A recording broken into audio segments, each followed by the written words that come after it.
Shoulder அப்படிங்கிறது வந்து ஒரு க்ளோஸ் நெக்காக இருக்கிற வரைக்கும் உங்களுக்கு வந்து ஃபிட்டிங்ஸு முன்கழுத்து பின்கழுத்து ஷோல்டர் இது எல்லாமே நார்மல் அளவாக இருக்கும்போது நமக்கு எந்த ப்ராப்ளமும் வராது.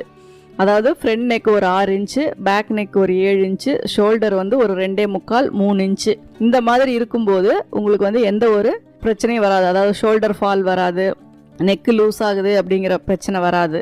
இந்த மாதிரியெல்லாம் இருக்கும். ஆனால் அதுவே வந்து நம்ம கொஞ்சம் மாடர்னாக போடுறோம், ஷோல்டர் வந்து தின்னாக வைக்கணும், ஃப்ரண்ட் நெக் வந்து டெப்த்தாக வேணும், பேக் நெக் டெப்த்தாக வேணும், இந்த மாதிரியெல்லாம் பண்ணும்போது உங்களுக்கு வந்து ஒவ்வொரு கம்ப்ளைண்ட்டாக வருது. ஒன்று வந்து ஃபஸ்ட்டு வர்றது ஷோல்டர் வந்து கரெக்டாக இல்லை, நெக்கு ஒரு பக்கமாக சாய்வாக இருக்குது, அந்த மாதிரியான ஒரு சில ப்ராப்ளம் வந்து உங்களுக்கு வரும்.